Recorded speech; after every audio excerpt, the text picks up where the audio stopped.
What's going on, everybody? Man, Eric Wilson for the Sports Arena on a Monday night, the first Monday in October. So, as I say, you can't script October, of course, the entire world of sports. As you know, we are heading into the MLB playoffs. And quick shout out, congratulations to John Shears, Baltimore Orioles, making it into the postseason. Now, please, John and the Orioles, do us all a favor. Don't be one and done. Please. We appreciate and we love the underdog story. And y'all haven't been here in a minute. So, but I know my man John Shear is happy. I got the crew in here with me. Let me set it up here for you. I got my brother, Pitchfork Lunch, ASU. He's a Sun Devil. Shout out to Brandon Ayuk. My man Mike Harris-Nudo's in the building. And also Sideline Sports, NFL Alumni Media, and IBWAA Yep. hosted the very first award show. Mr. John Shear is in the building. What's going on, fellas? How are you? Hello. Man, it's an interesting weekend. Next to some people, and by your people, John, I mean Eagles fans, actually being civil. And when Washington scored with 1 second left, they saw the smile on my face go here, except for the fact they knew that I picked the Eagles to win the game. So it was a fun little Sunday, fun little Sunday. Oh, of course, you played like a backup quarterback. Oh! Now all of a sudden, Sam Howell is a backup quarterback. No, That's what we're doing? him. Oh. He says a fun Sunday. He played a backup quarterback. Yeah. He played Mac Jones. Okay, here we go. It's cool. It's cool because Listen. Tua looked like a backup quarterback too. So if you're gonna start talking trash, Tua looked like backup quarterback. Yeah, 282 yards. Okay, big deal. They were meaningless yards too. When he needed to drop in throws, there he is. There's my guy. There's our guy. It's okay. Show him versus the Jets. That's game one. Show him losing to Zach Wilson. Game one. Hey, that's what I thought. That's cool. In the East. So that's where we are going to start the show this evening, and we welcome in. She is back with us. The Queen of Hoop is in the house, Miss Megan Price. What a beautiful sweatshirt. Look at that. Victory Monday. Happy Victory Monday to everybody in the NFC East except Washington. I can't and New York. New York is. I'll just kick Mike. New York is not for you, but even Washington played well. Yes. Let's be very clear about it. The Washington Commanders played very well. They took us, the Philadelphia Eagles, to overtime. Ron Rivera says they got gassed, but whatever the decision was by him and Eric Bieniemy to not go for two at the end of the game, you decided that a little more time might have been helpful. And honestly, the game was back and forth, which is what I expect when it comes to division rivals. I expect nothing less when I play. Real quick, people should listen to us because we talked about the NFC East, and we both said, everybody says, what the hell? I don't know what he's saying. I don't know. You guys hear me? Yeah, you froze for half a sec, Mike. You're cutting out. I don't know what all right. Anyway, the Washington defense, you and I talked about that. They're saving. Yes, they gave up points, but they also, when they needed stops, they got stops yesterday. Exactly. That was surprising to me, especially in the fourth quarter, where unfortunately, as much as it pains me to say, your team has not let people get, whether it's third and long, and definitely third. We know they're not getting stopped. All right, but we can talk about my Philadelphia Eagles all night long, but let's focus on the task at hand here. And I do want to start with this game which is why I put it up here. John Shear, we need you to come to the front of the congregation because we need to have a talk with you and your Miami Dolphins. Because, sir, you put up 70 last week against the Denver Broncos. The Russell Wilson, Sean Payton-led Denver Broncos. And everybody was riding high at that moment, especially if you lived in the 305 or were president of the Tua Tagovailoa fan club, which I heard hold on real quick. So I'm going to give you your flowers. I heard someone today on TV say that they were the biggest advocate for Tua Tagovailoa, and I shouted at the TV saying, you haven't met John Shear, because he is the biggest advocate for Tua Tagovailoa. Thank you. You're welcome. I just needed you to know that, because I heard that today, and I was like, not so fast. My brother John Shear has been the president of the fan club from jump. Since day one. So, but with that, John, comes the accountability piece of what you were unable to do in Orchard Park yesterday. So I want to hear from you before I go to Mike and Megan about what you saw with regards to the Miami Dolphins versus the Buffalo Bills. So as hard as this is to believe, the Dolphins are a run team first. They're a running offense. You're going to say, well, man, they have Tyreek Hill, they have Jalen Waddle, they have Tua. How could they be a run first team? The run is what makes that offense. The 70 points that you saw is because the run set up the pass. That's how the Dolphins are. See, watching the Dolphins last year, obviously the first 3 games they learned. Their problem last year was, hey, we're just going to pass the ball. We're going to be one-dimensional. And they learned the first 3 games, we got to be balanced. The Dolphins are at their best when they're a balanced offense. That's how they're going to succeed. That's how they're going to beat whoever they beat. So they got to be balanced. They were not balanced yesterday. They abandoned the run early. They actually never got the run game going. They never even attempted to get the run game going. Raheem Mostert had, I believe, 7 carries. Aside from McCain's long run in the fourth quarter when the game was out of hand, they really didn't run the ball particularly well. They didn't run it at all, and that was Miami's problem. They were missing 2 interior linemen, which hurt them.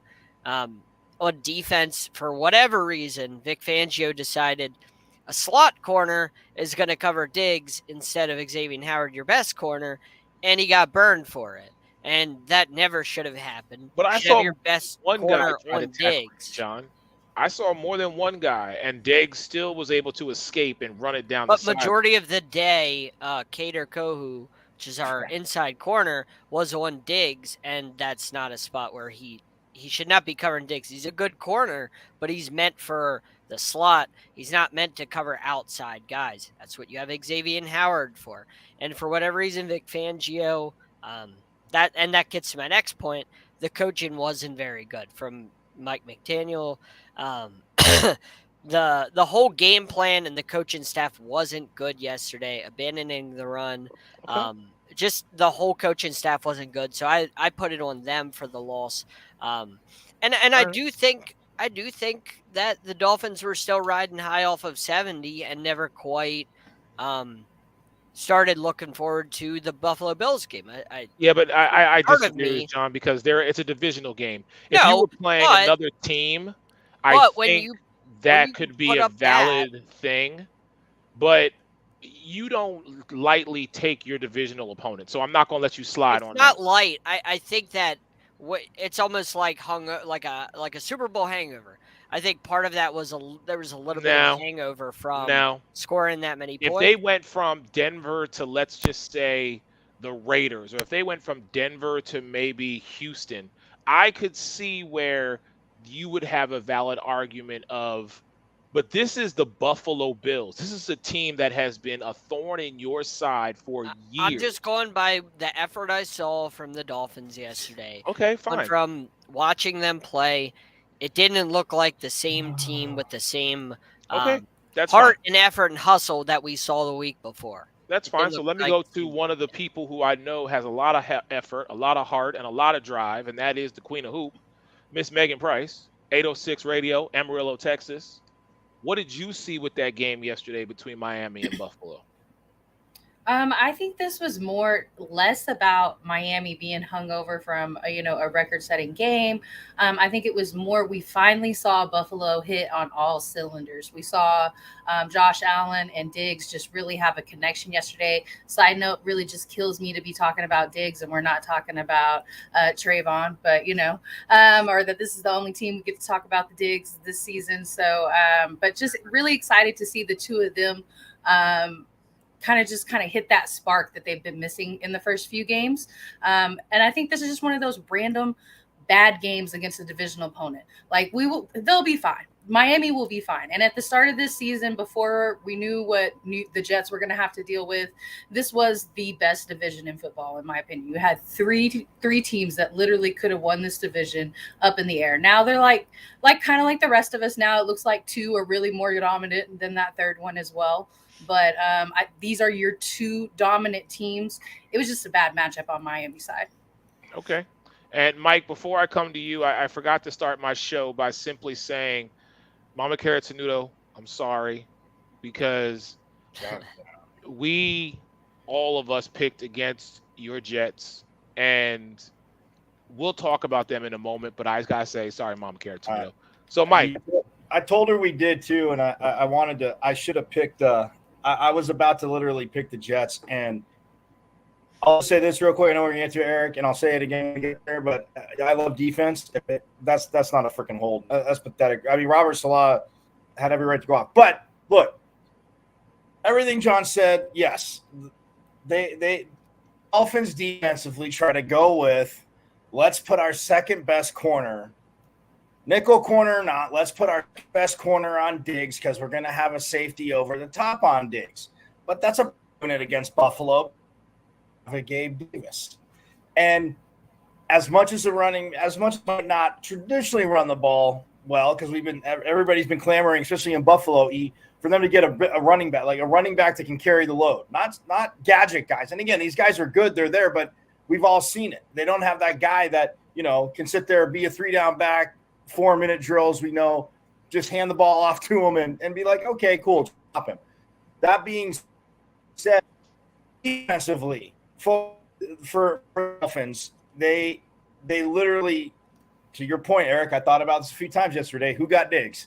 And Vic Fangio, sometimes your ego and your greatness might get in the way, and I like Vic Fangio, but game plan or not, there's a team across the field that had a game plan. They got the ball to Diggs. They got the ball to Davis. And when you look at what they did up front too, yeah, Josh Allen, for the most part, had a decent amount of time. When he had to take off and run, he did. He just didn't look to run. But when you flip it around, the Buffalo defense did exactly what when the 49ers smacked them last year did. What did they do? They took away the middle of the field. You saw the linebackers dropping. When Tua had to drop some passes in, and I already said, so John, don't even cut me off. Tua did prove it last year. Proved what the Niners did. And when everybody said, I know the next question because it's been asked all day, did the overreaction, Eric, did Buffalo blueprint? Sure. The same dudes Buffalo has. Not everybody does. Quick answer. But they took away the middle of the field. When Tua had to drop some passes in, there was an interception. He couldn't. Then he had no time to throw either. And I know Armstead was out, but you could flip the ball over to Buffalo. You have no Poyer. Tre'Davious White, man, prayers up to him. Again, the guy tears an ACL, and now he's got Achilles here. They lose him in the third quarter too, and they just keep coming. Those linebackers played a hell of a game. They showed that, okay, Josh Allen said he crapped the bed. He took the whole blame for week one, like John said. After that, Buffalo's beaten everybody by 28 points or more, Eric. I don't want to play Buffalo in Buffalo. They just got one up on Miami, but Miami's off had no answer for Buffalo defense. Was unlike last time, Buffalo tried to play man, John, because when they did win that game and it was low scoring, the Bills called back. We talked about that first game in Miami. Bills got the ball back. They couldn't do it.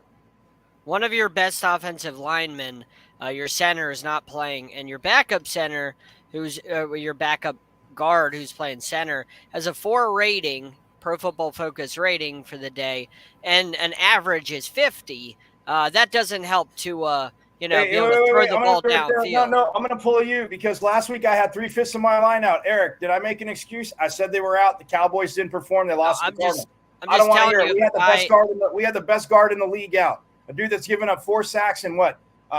They said 4 sacks in 5 years, and 2 of them are to Aaron Donald. So whatever, 3/5 of my line was out.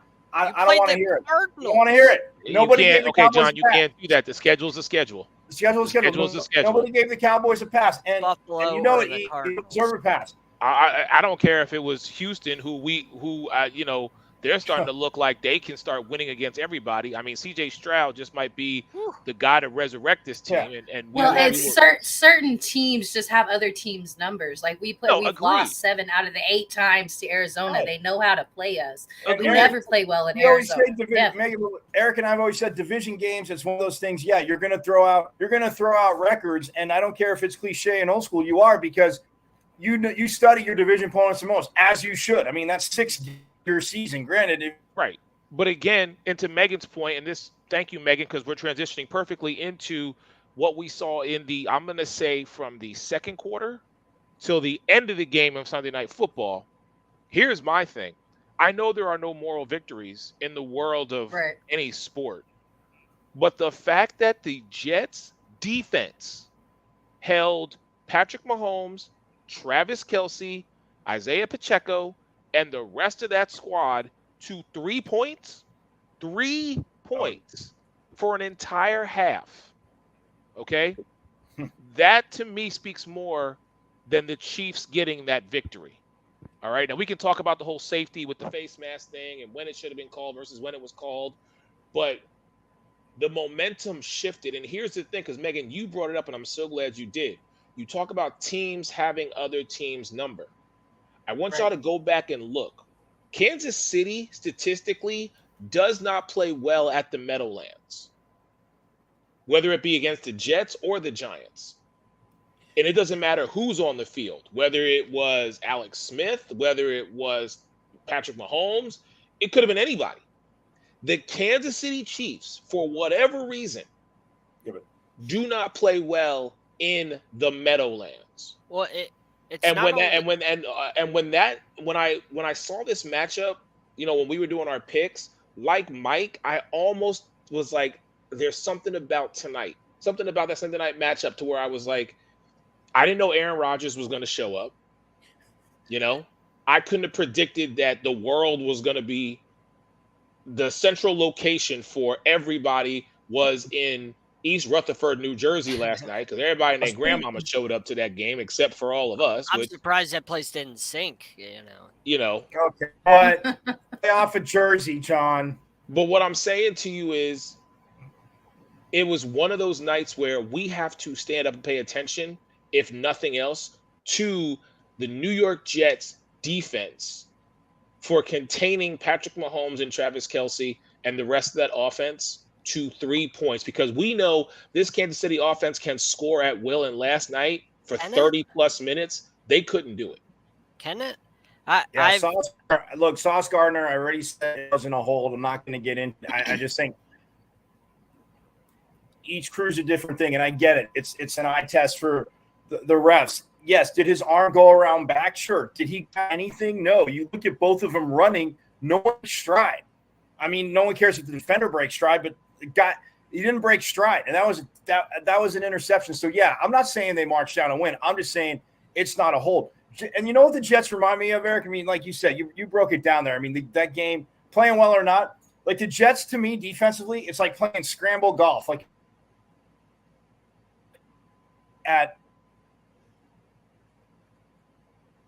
let me putt.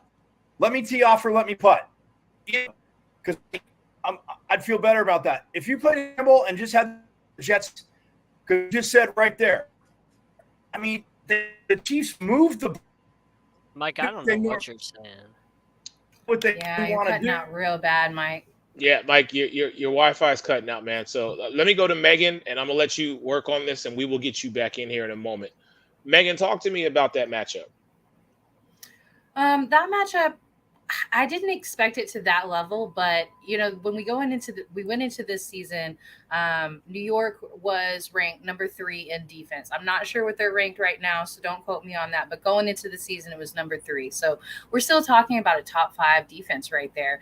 If you think defense doesn't win championships, and that's just an old saying, look at the Denver Broncos' most recent Super Bowl. Like, that was a defensive season for them, and it was a defensive game for them specifically in the Super Bowl. So absolutely does win championships. Now, do I think the New York Jets are going to win a championship this year without Aaron Rodgers? No.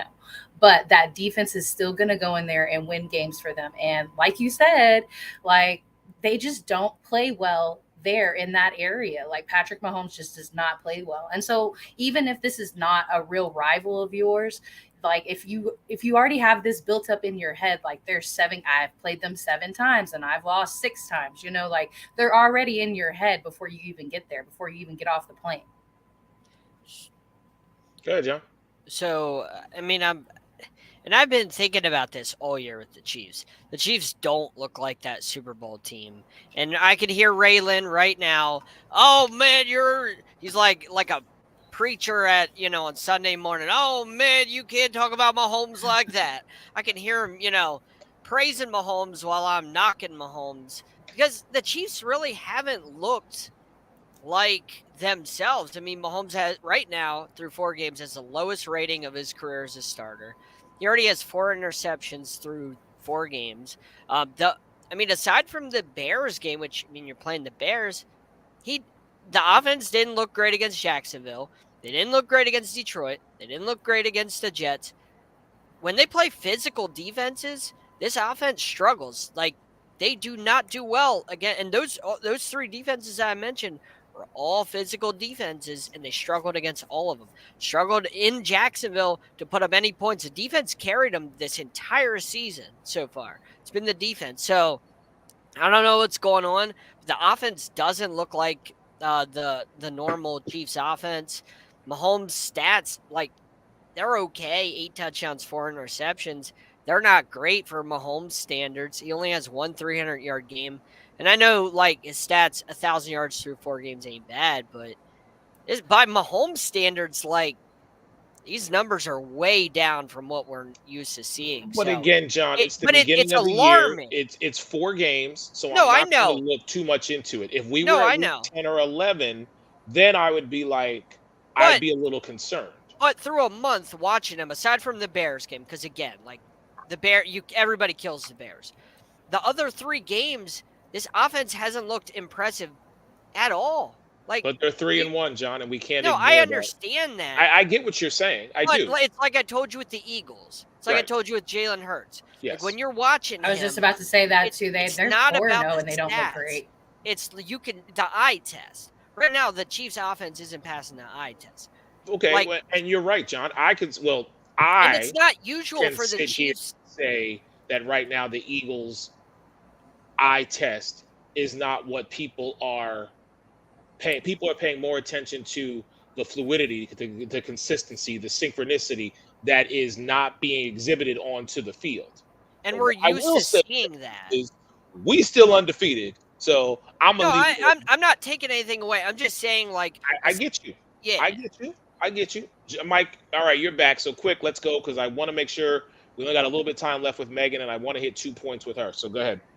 No, I was just saying that the Jets defense to me is if we played scramble golf, I suck at mid-range game, but I say let me tee off or let me putt. I don't care. If you could take the Jets defense as a scramble, you'd win a lot of damn games. To that point about the Chiefs, Eric, you said it. Thank you. You made my point. They're 3-1. Mahomes finds ways to win the game, but when you're playing a defense like that, every play matters, and everybody's gonna press. I mean, we've seen it with all-time great defenses. Where I'll leave it on that, because look, the Chiefs won the game. Saleh burned his timeouts. I'd be annoyed too, because it wasn't holding. That was a ridiculous call. But with the Eagles, I'm tired of this, because as much as as a Cowboys fan, you don't get to talk about. But I'm saying hold on. Listen, everybody's saying they're not looking fluid. They're not looking this. They're doing what they need to do to win the game. If they need to run the ball, they run it. Yes. Thank you. Who cares? That's all I need. You're winning. I don't need you to go no further. Just leave it alone at that. Thank you, and let's move on. Okay. Let's talk about my arch rival, the team that I can't stand. And let me just really quick, just to let everybody know, because apparently some people still have been living under a rock. Ladies and gentlemen, public service announcement. My name is Eric Wilson. I cheer for 2 teams every NFL Sunday. My Philadelphia Eagles and whoever is playing the Dallas Cowboys. It does not matter which team it is. So if you think there's going to be a week that I am going to actually pick the Dallas Cowboys in our weekly pick'ems, the only only time that it may happen would be coming up Christmas Eve because they are playing Miami. And if John becomes annoying John, like he has been from time to time, talking so much about his Miami and not accepting his losses, then I might actually do the unthinkable. But until then, rest assured, every Sunday, whoever is playing the Dallas Cowboys, it doesn't matter, Ray, Megan, Mike, Big Guard, John, they can all pick Dallas. Your boy, Eric Wilson, is going against them. Just so y'all know. Okay, now that we got that out the way, let's get to the Dallas Cowboys, a team that I can't stand, but I have to recognize. I don't got to respect it, don't got to like it, I hate it, and this conversation is going to go as longer than I want it to. Was what happened against Arizona a simple hiccup in the team's dynamic? Are the Cowboys, especially on that defensive side, Megan, because I don't want to hear from Mike right now, are they that good, Megan? On the defensive side of the ball, yes, I really don't have a whole lot of concerns.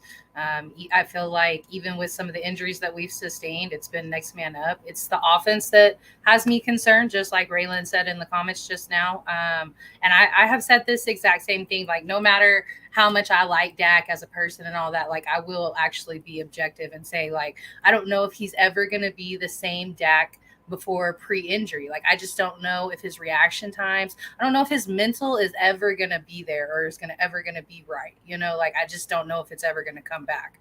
I think that he can be a great team manager, a play manager type, you know, like, I think he can do that because he already knows the offense. When you have a defense that is that strong, and I don't like that comment, Jay, even though, because Trayvon is absolutely missed. But I will say that, you know, Bland has stepped up. That was a compliment. It was. I get that, but it's just, you know, Trayvon, like, we definitely. No, I get it. Listen, I get it. I like Trayvon too. But it's not just what he does on the field, it's his presence, because he is a team leader too. Him and Micah, it's their defense. So not having Trayvon there is huge. But what he is saying, and what I unfortunately have to agree with is losing that key piece and still being dominant like that. Right. I mean, I hate it. I can't stand Christmas Eve. We'll see on Christmas Eve when you're without him against Tyreek Hill and Jalen. Oh wow. We'll see. Okay. Anyway. Wow. Okay. Wow. That was ugly. But I'm still concerned about the offense. But, you know, I think our defense is good. Like, I think that Dan got a hold of them after what happened in Arizona and was like, you know, because that just gave flashbacks to last year's rush defense when we finished like 23rd or 24th, like, broke my heart type. Like, it was just awful. They were just running all over us.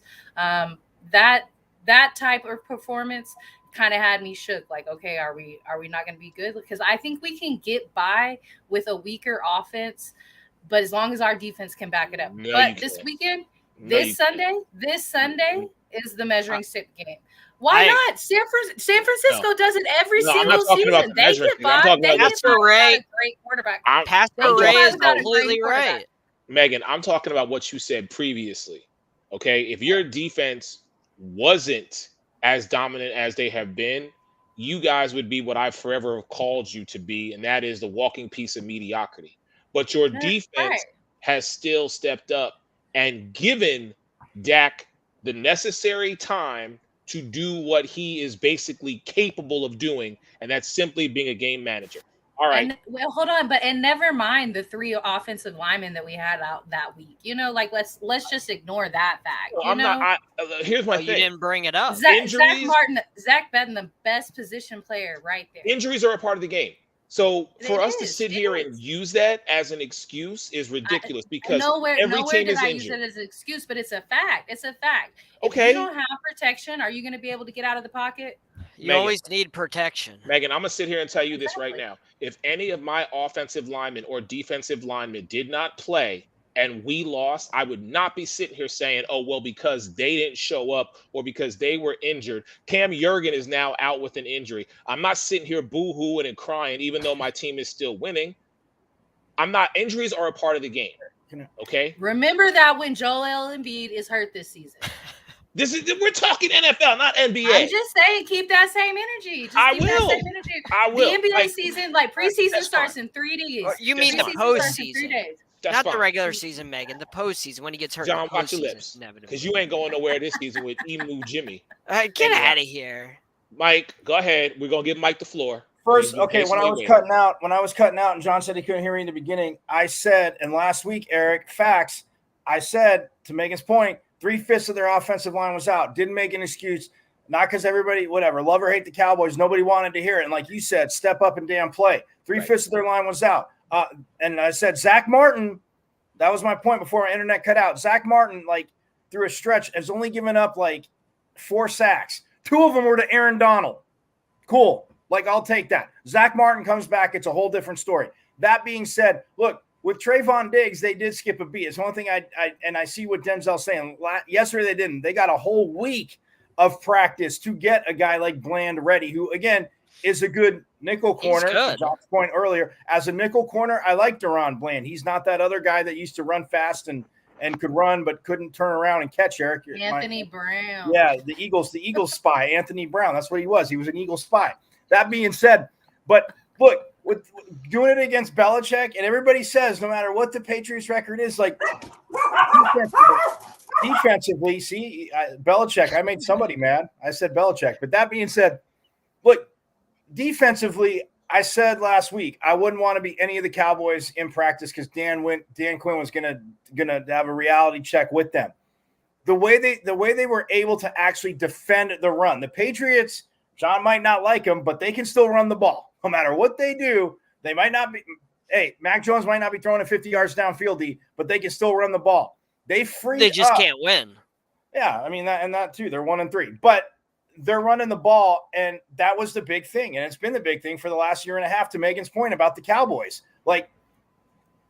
they have a hard time stopping the run. Everybody says, "Oh, Micah Parsons running him." You run at anybody with extra blockers. Guess what? Anybody's going to look bad, and there's a lot that do. Do yourself you could dig up film on any great rusher, any of all time. Guys running at him, extra blockers coming. They're not making the same plays. But where the defense did it yesterday is in the run game. Yes, the Patriots had a few, but who was freed up so many times because the guys in front of them, the undersized dudes in front of them, did their job. Van Der Esch made so many tackles, plugged holes, had guys bounce outside, even if he didn't make the tackle. But that's a great point by Ray. But that's a terrible point. No, that's 2000 vibes. 2000. That's the first time the passer's been wrong all night. But the thing with that is, yesterday, and the Patriots, aren't everybody saying their scheme, this and that? It's antiquated. They have these talented players. They can hang. They can keep. I mean, that's Belichick's worst loss ever. The Cowboys gave Belichick his worst loss ever. I will hang my hat on that. Yes. Do they need to dig deeper without Trayvon, to Megan's point? Yeah, of course it's not going to be the same until he can get back around the team and at least be in the locker room, because after he has surgery again, he'll be rehabbing. But if he can be in the locker room, that's huge for them. Okay. But everything they do up front. Mike, I need you to stick a pin in that, and we will come back. I've only got Megan for about 5 more minutes, and I cannot have her not be on this show tonight and us not discuss what is coming up. So as we predicted back in April and May, when all the transactions happened, ladies and gentlemen, the WNBA finals are set. It is Breanna Stewart and the New York Liberty, along with Sabrina Ionescu and Courtney Vandersloot, going up against Asia Wilson, Chelsea Gray, Kelsey Plum, and Becky Hammond with the Las Vegas Aces. So, Queen, this is where I will always defer to you, but I will say we kind of saw this coming. This was kind of written, even though Connecticut did give New York a run for their money. And shout out to your Dallas Wings, because I was really pulling for them. But the fact of the matter is this. It is East versus West. The champs are going up against, a team that hasn't been there in, 15 years, if not more? Right. So talk to us about the NBA Finals, the WNBA Finals. Well, while we did predict this result, it didn't come about happening in the same way that we kind of predicted. Like, it wasn't until the end of the season that New York moved up into that number 2 seed. In the first part of the season, New York didn't quite gel together. So it was kind of typical of what we see in an NBA retool. Like when you see a team that add a couple of big pieces, then they retool their roster, but they still have some of their old pieces. Like around game 30 to 35, we start seeing those teams gel together. Well, that's pretty much the entire WNBA season because there's only 40 games. So we saw them definitely at the All-Star break really start to kind of hit on all cylinders. Breanna Stewart was on the gas all the time. And then the month of August happened, and New York just had Vegas figured out the entire month. Like they had 4 matchups in the month of August, including the Commissioner's Cup, and they lost all 4 of those matchups. So it was kind of like a question mark of like not necessarily were they going to make it to the playoffs, but what was going to be their road to the playoffs. It was a pretty exciting season all the way until the end. 1, 2, and 3 seeds were set pretty early, but those rest of those seeds were not set until almost the very last game, kind of like the AL West what they had going on in the MLB season. So like it really was not decided until like that last game. Going into the playoffs, we had our first round. We had a best of 3 series, and then moving to the semis, the rest of the playoffs is a best of 5 series. So in your semis, you had Dallas versus Vegas. I don't know that I really expected us to. I didn't expect us to win this series, and because I'm a Dallas fan, but I was hoping that we could pull a game. One of Vegas's losses was to Dallas this season, so I was hoping that we could pull a game. Surprisingly, we were a better road team, so I would have expected it to happen in those first 2 games, and it just didn't. Even though we played in game 2, we played really, really well, and it was a close game. So it was something to build upon in Dallas, but there are still some glaring holes in our defense and our discipline. So I saw like in our center position, there's some issues. There's 2 ladies that have been sharing minutes all season long. And I think when you don't set clear, like who's going to start and who's not. And we knew who the starter was, but she could get benched at times because she was walking up and down the court instead of hustling up and down. Like she's a bigger chick, so she's not going to be able to get down there fast every single time. It's just not who she is. But I think it was lack of effort that for me says that there's going to be hopefully there's going to be a change at our center position. We've had some issues in our guard play as well. So, but if you don't know, we have the most picks in the WNBA draft. So we might have our fixes on our roster right now. And Stephanie Soares, she didn't play at all this season. Diamond DeShields was a wing. She didn't play at all this season. And we also got Lou Lopez Seneschal from UConn. So I think all of our problems are right there. We're going to have to make some cuts, though. All right. So really quick, before I let you go, Megan, because I want to get picks from everybody, give me your pick. Who wins the WNBA finals? I'm going to say... Oh, this is tough. I think this goes the whole 5 games. I think this is one of those series. Okay, you gotta give me a winner though. Feet to the fire. I got Vegas. I got Vegas on the winning side of things. All right, John Shear, who's winning? I think Vegas. I think they sweep them. I don't even think this is close. Mike Harris-Nudo, who's winning? New York in 5, baby. You know, I hate when Mike and I both agree, but I mean, why you gotta be so mean? I thought you loved me. I love you, man. I think Asia wow, a Taylor is Swift have a reference. I do love you, Mike. I'm the problem. So yeah, I'm saying Liberty in 5 as well. I think Asia's gonna have a chip on her shoulder for not winning the MVP. Of course, Asia always got a chip on her shoulder. I just want to see. Hey, Megan, before you go, it's because we're right here, baby. Right here. The O, baby. The O. No, the O for Oregon. UNESCO blowing up. Oh, yeah. No, she's playing well. She's playing well. With that, Queen, we're going to say goodnight to you. Thank you so much for being a part of the show. Much love to you. Fellas, when we come back, we are going to finish our conversation, and we are going to talk about one Mr. Brandon Staley. More with the sports arena in just a moment.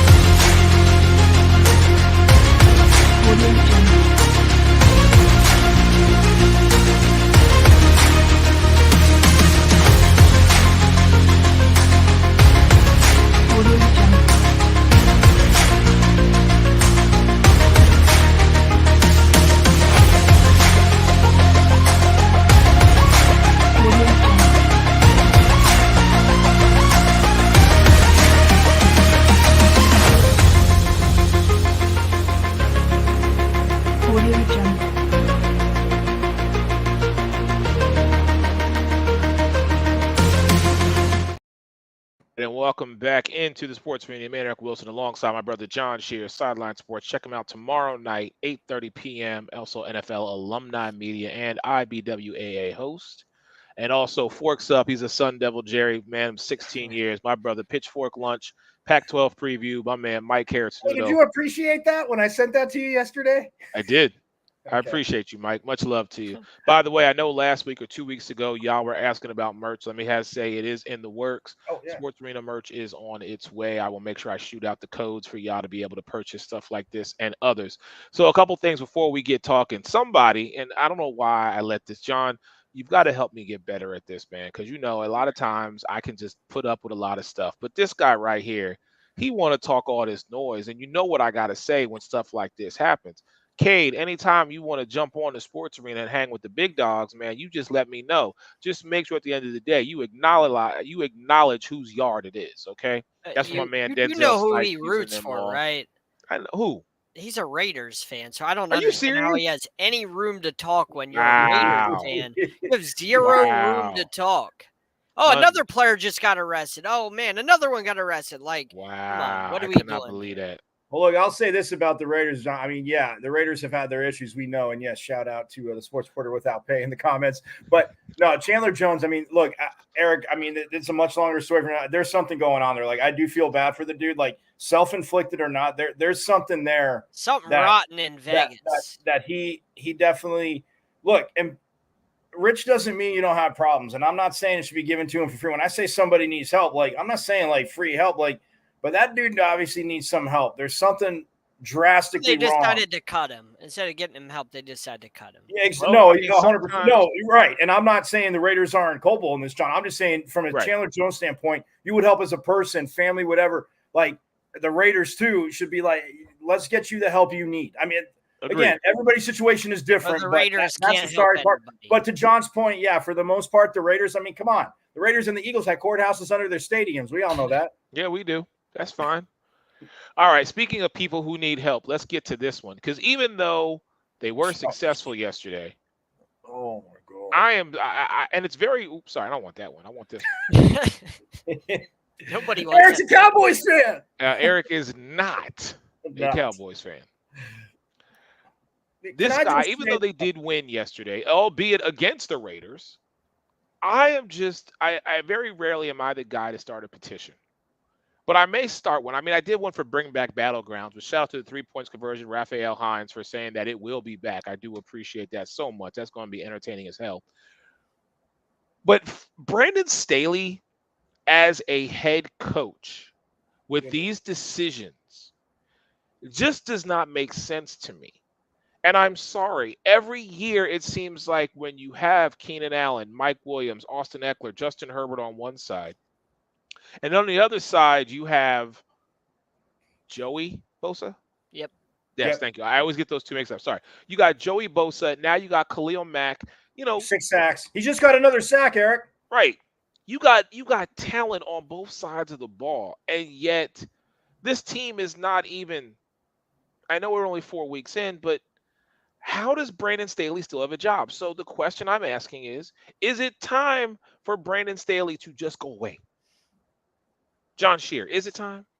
I mean, it is, but they're not going to get rid of him unless the season absolutely goes south, and they're 2-2 right now. I mean, if they were like 2-8 or something, then yeah, but you won't see that happen unless the season completely goes off the rails, or if they miss the playoffs, or if it's like we get a wild card spot, if you're the Chargers, and then one and done. If it's one of those where they don't start making noise in the playoffs, then he's gone.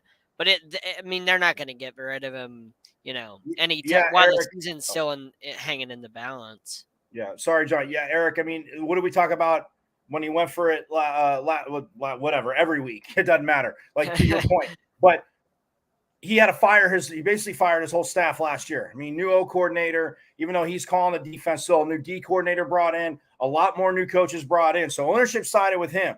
But dude, everybody loves going for it on 4th down. When we were 12, Eric, playing Tecmo Bowl, like, you could get 4th and 20 every time, or 4th and 1 every time without a tush push. Well, you just needed Bo Jackson. Brandon Staley you're going for it on the 24-yard line. I know Van Pelt talked about it last week against the Vikings. Like, yeah, they showed the percentage. Like, if you get it, it's an 89% chance of winning. Well, if you don't get it, Eric's not distant relative who we can't stand gets the ball on the 25-yard line. They run out of timeouts. They can't do anything.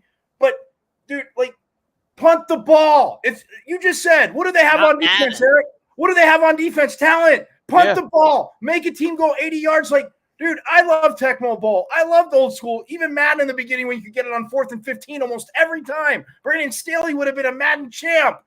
Dude, punt the ball. Let your defense do what they did. I mean, the fact that only won by 7, and a win's a win, Eric. We always say that. 150 doesn't matter. They won by 7. At the end of the day, whoever puts up more points is going to have the victory. And then they got that interception. I mean, the Raiders are driving with backup quarterback, no Jimmy Garoppolo. And who makes a great play? Their nickel corner comes in and makes the freaking pick. Punt the ball. Make somebody go the whole field. Brandon Staley, sorry about the monologue, but Eric, it just annoys me because that much talent, like, I feel bad for the people of San Diego and now in LA. Like, that's 5 push-ups.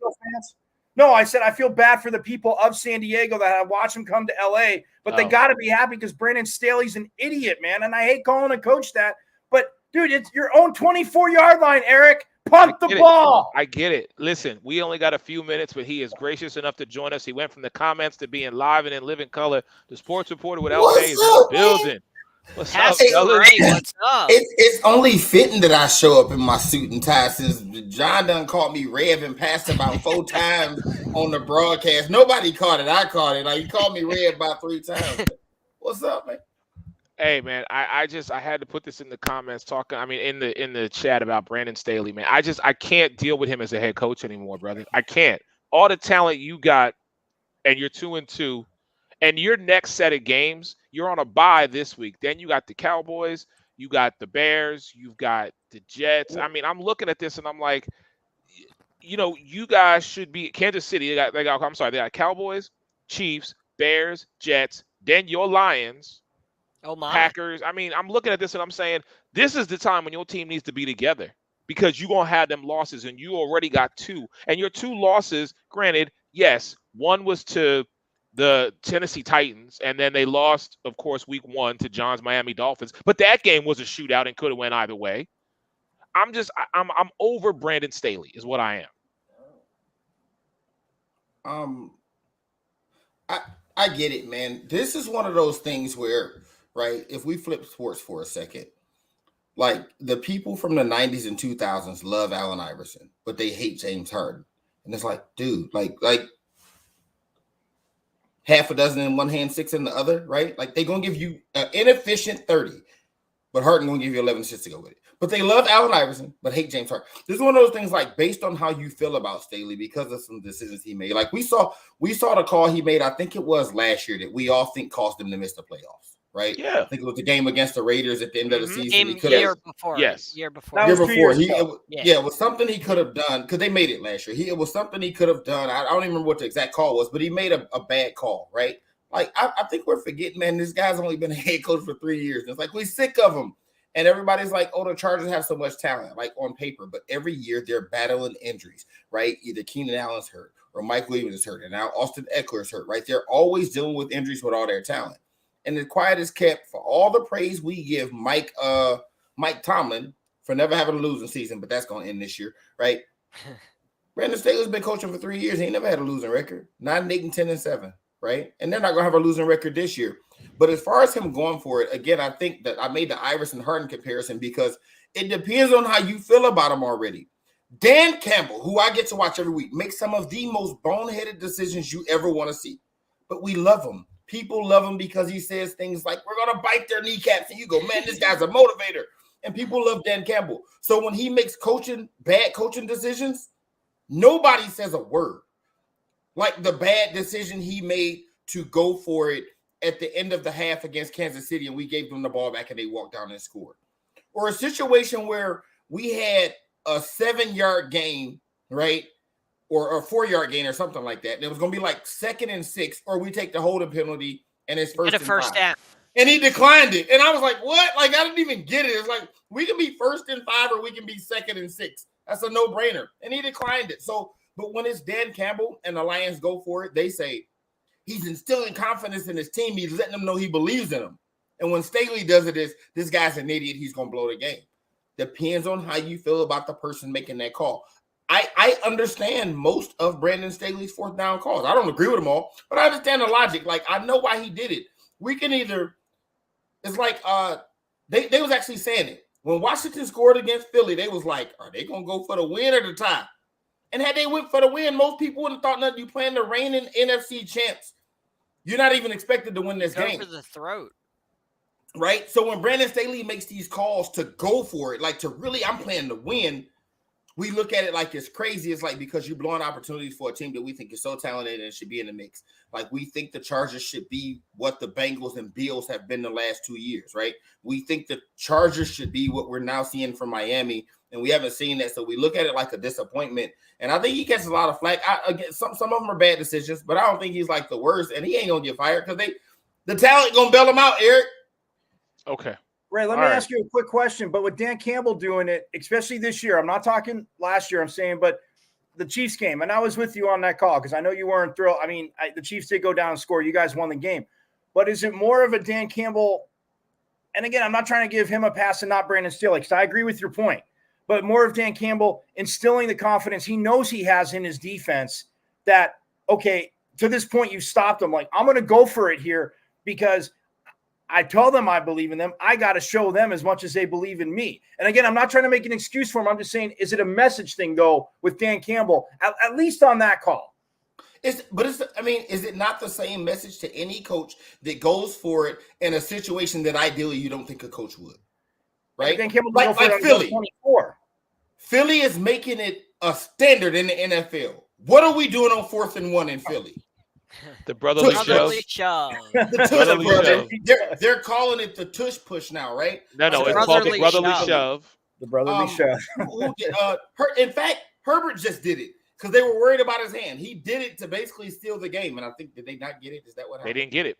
Yeah, they didn't get it, right? No team in the NFL has been able to do what the Eagles are doing with that. Right, because every hold on, let me ask you a question. Nobody can squat 600 pounds like Jalen Hurts. 90% of the time. Take the Eagles out of the equation. Okay. How many teams do we see doing that? You see it 5-6 times a week, right? Like, so it's a common thing now where it's like, hey, short yardage, we can get it. We can do that. Like, you instill the confidence in your offensive line that the least you can do is go get me a yard. But that's also what the analytics say.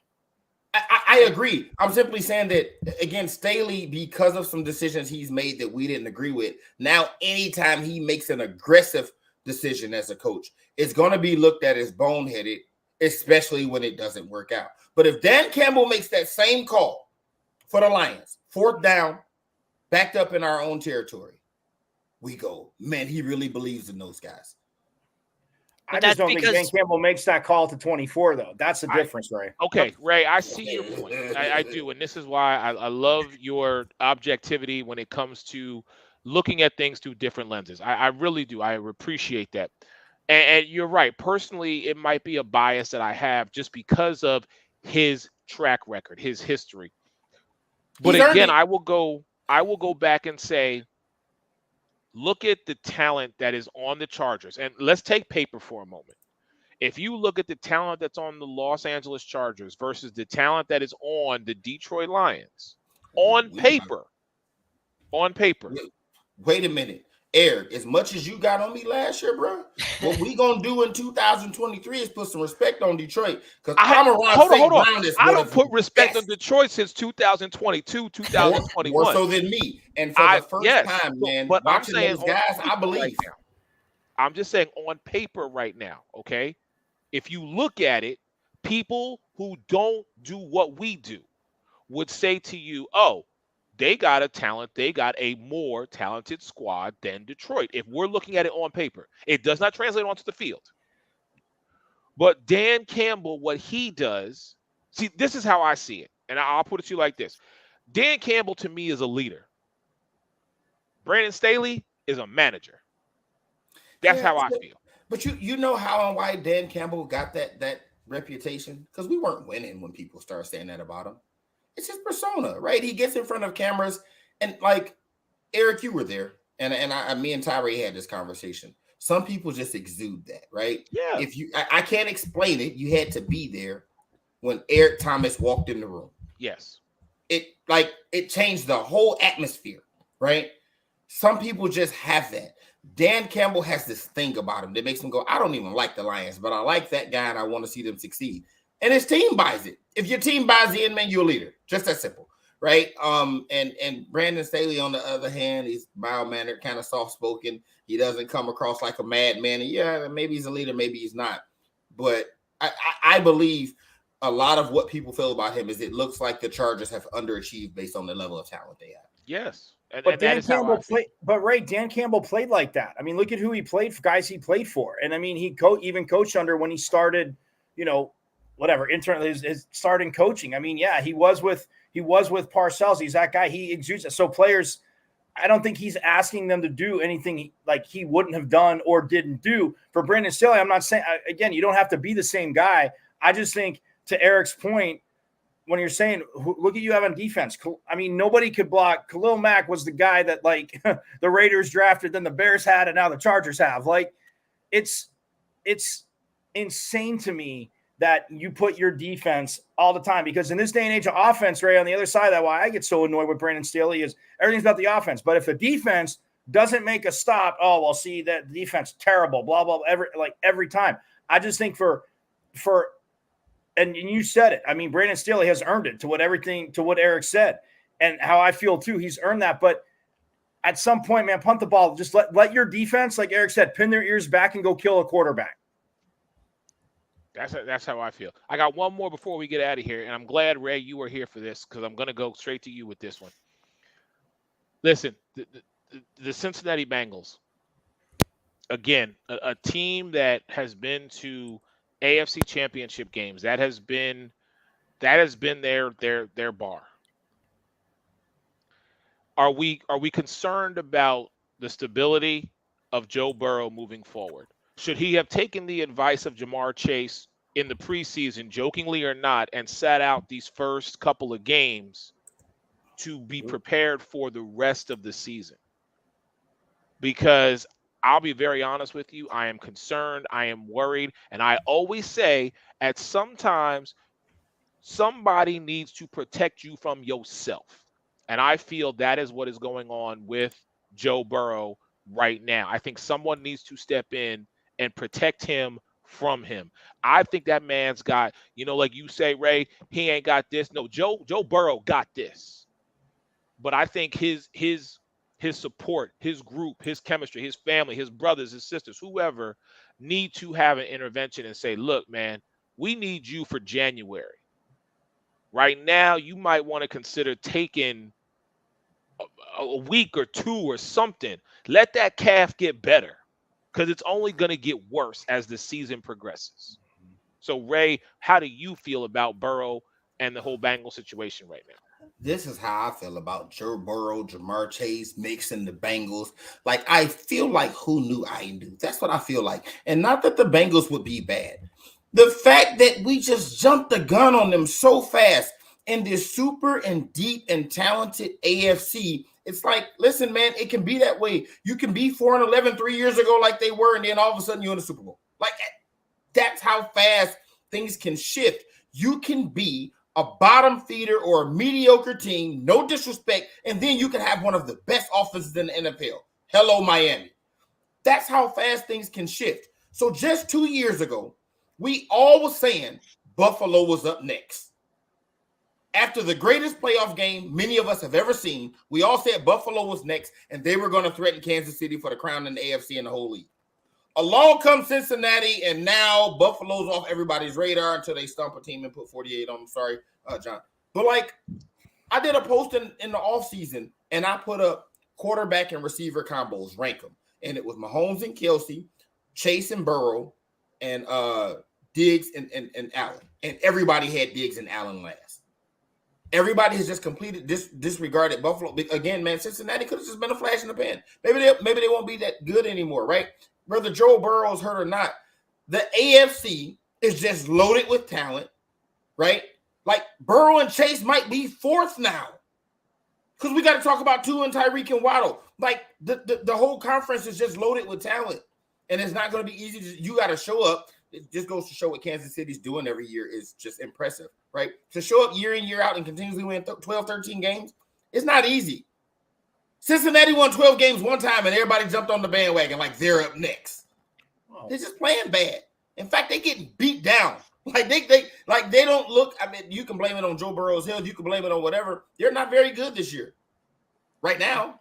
All right. Well, Tennessee exposed the hell out of them because I was talking about all day. I was listening on the radio on the way to ASU, Eric, and I'll say this quickly that, I think Tennessee, Mike Vrabel ran more A-gap blitzes than they have all season this year because they knew even if Joe Burrow got off his spot, to your point, Eric, like they knew he wasn't going anywhere. So he had to either get him off the spot, they were going to drop him, or there's an incomplete pass. So I'm with you. My short answer is yes, because you need to sit for 2 weeks and just let it go because Robert Griffin III, even on Monday Night Countdown, brought up a point I didn't even think about. He's jeopardizing of hurting himself even more.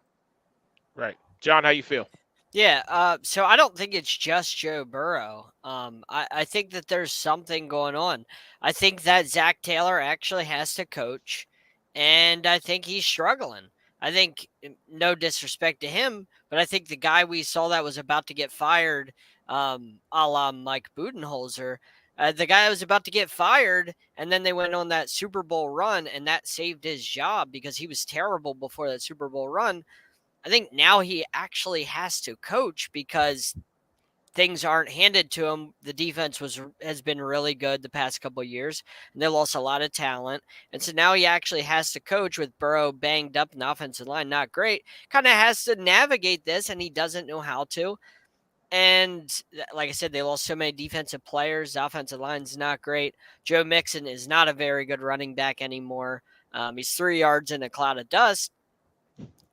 They're it's kind of like Joe Burrow and Jamar Chase covered up a lot of their issues. And now that Joe Burrow's banged up, guys have to step up. Zach Taylor has to coach, and they don't know how to. And I think Joe Burrow's been covering up a lot of their problems, and now those problems, like Mike said, they're getting exposed, and teams are taking advantage of it. And like Ray was saying, they came out of nowhere. Maybe they just weren't that good, and Joe Burrow just was that good, and he was able to cover up, kind of like Patrick Mahomes covers up a lot of issues, him and Kelsey in Kansas City. They cover up a lot of holes. You know what? I'll say this really quick to end, because John said something, and immediately what popped into my head was, before you got to Travis Kelce, was you were talking about, this team just really wasn't that good. You know what I think it was for a lot of us? It was the fact that in that playoff game against Tennessee, where Joe Burrow was sacked 9 times, got back up and won the game. We talk about those moments where momentum's changing or where people start to buy into something. I think that was the moment that the general public, if you will, and even some of us bought into Cincinnati, because here was a guy that was getting his clock cleaned time after time after time after time, but he refused to stay down. And in that moment, it was like, he got this. You know what I'm saying? Right. And he got him to 2 straight AFC championships, Eric. Yeah. No, we can't ignore that. But I think that might have been that moment to what Ray was saying, is how, and John, how we look at things and how our minds can be so easily changed in a moment. So, man, much love to everybody. Appreciate y'all. Go ahead, sir. Because I missed the first topic. Yes, right? sir. And I really wanted to talk about John's Miami Dolphins. I don't even want to get on here and give him flack about what happened, because I knew it was going to happen. It was one of those things. It was all, and the best comparison I use, and John will understand this, it was like Colorado versus Oregon. It was like, wait a minute, we've been here, we've done this, and all y'all talking about is them.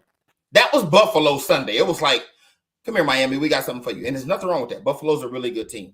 I think the question was this a one-hit wonder? With a 70, obviously, like, people don't score 70 every day. But Miami still got the number 1 scoring offense in the league. Like, they're still probably the scariest offense in the league. What I would say, John, is y'all got the same problem we had last year, and that's scary. I don't know if you remember me talking about this about in week 5 or 6 last year. Lions had the highest scoring offense and the worst defense. Y'all are number 1 in scoring right now, number 29 in points allowed. That's a scary combination, because it's like, for y'all to win, the plan is let's just outscore everybody, right? And week 1, it worked out. Last week, not so much. The 2 teams y'all beat, New England and Denver. Well, I mean, y'all beat San Diego too, or LA. Yeah, I do my push-ups. Right. New England and Denver offenses aren't much, right? But like later on, y'all have to play at Kansas City. Y'all have to play Buffalo again. Y'all have to play at Philly. Those teams are going to score a lot of points. Kansas City game's in Germany, so I mean, we catch a break there. But Kansas City is not a team that's like, oh, they're just so much better, and they're just good, right? Like so, like come playoff time, what worries me is at some point, you guys have to stop somebody, whether that's Josh Allen, whether it's Patrick Mahomes, whether it's Justin Herbert, whether it's Lamar Jackson. Y'all got to get some stops. Well, at that point, if you're talking about that, at that point, Jalen Ramsey will be back. So that adds a lot to the defense. Did Jalen Ramsey play in week 1? No, you said the playoffs. But I'm asking, did Jalen Ramsey play in week 1? No, but you mentioned the playoffs. Okay. So he will be back in December. So if you're going playoff route, you'll have Jalen Ramsey right on the other side, which means Jalen Ramsey would have been on Diggs yesterday had he been, playing, but he obviously got injured in the preseason. So no excuse. But when you get to that point in December, he should be back. And I mean, Buffalo did what they should do. You're at home against a division rival. You should win, because I'm always of the mindset you split a season series with your division rival. Always take the home game, and then you lose on the road. I'm always of the mindset 3-3 is not a bad record in the division. If you go anything better than that, it's a bonus, because that means you're sweeping teams in your division. Sir, I wasn't going to do this to you, but a win is what Kansas City did against who they play yesterday. The Jets. Right? A win is what Philly did against Washington, where you play bad and you just kind of pull out the win. A win is what my Lions did to Green Bay. It wasn't really competitive, but we won. What Buffalo did to y'all was a statement and an ass kicking is what it was. It was what y'all did to Denver almost, right? They scored 48 and you watched the game and felt like they could have scored more, right? Like they picked on your cornerbacks. It was a statement if you ask me. It was almost like, I know they talking about y'all, but because if you watch ESPN, everybody had Miami as number 1. So you're saying Buffalo needed it more than Miami is what you're saying? I don't know about that. In the overall scheme of things, I wouldn't say that. But as far as the way people have talked about Miami so far this year, I think Buffalo needed to remind people like, oh, don't forget what this is. It's our division. We went 13-4 last year. I'm not going to overreact, because Miami, if it comes down to those two for the division, which it should, the game is in Miami week 18. So Miami has, advantage Miami to take the division. You have a home game at the end of the year. Buffalo comes into your place. Miami has the advantage there. So, and they should have Jalen Ramsey back. Hey, we'll see. And shout out to your team, Eric. I know you saw my comment, man. For anybody, I've heard y'all briefly talking about it. That should scare the rest of the league that y'all are 4-0, because y'all ain't played well yet. No, we played ugly. The rest of the league. All 4 games that we have played this year have been ugly, and I will sit here and tell you right now, all 4 games have been ugly. I don't think. But at the end of the day, we have found a way to win, and that is the difference between good and great teams. Speaking of greatness, it's not like y'all went out and lost to Arizona or nothing. Oh, exactly. Hey, Ray, but do you know that Micah Parsons has the same odds as Justin Fields to win MVP? Okay. Those are With the that odds. being said, ladies and gentlemen, when I speak of greatness, let me just say that the Sports Arena Weekly Pick'ems Week 4 winner is my man right here, the sports reporter without pay, Ray Lynn. Mike and him had a tie going into tonight, so I asked both of them individually to please give me their number for what they think the combined score is going to be. Right now, the score is 24-3, Seahawks over the Giants, and Ray had 47, Mike had 65, so even if the Giants were to try and make a comeback. You thought a game with the Giants was going to have 65 points? You thought it was going to? Did you think it was going to be 65-0? No, I thought the Seahawks were going to put up like at least 35-40. Got you. I guess. Because look, what did you think the Giants were going to put up? The Seahawks defense, granted, Saquon wasn't playing, but the Seahawks defense, when Eric sent us that message, I went back, I looked at their game. They've given up like at least 27 points, 28 points. I was like, Giants won't get that. But I didn't think the Seahawks would hesitate to score 40, but Geno did get hurt, and I don't even know in the first half. I don't even know if he came back in. No. In any event, ladies and gentlemen, the two men at the bottom of your screen right here are currently the two gentlemen who are holding the crowns. I've held it weeks 2 and 3. My man, the sports reporter without pay, Ray Lynn, has held it week 1 and is now currently the Sports Arena Weekly Pick'ems champ. I will post that tomorrow. So for all of us, my man John Shear, the sports reporter without pay, Mike Carrottenuto, and of course your man Eric Wilson. Much love to everybody. We will see y'all next Monday. Fire. Y'all stay blessed. Peace.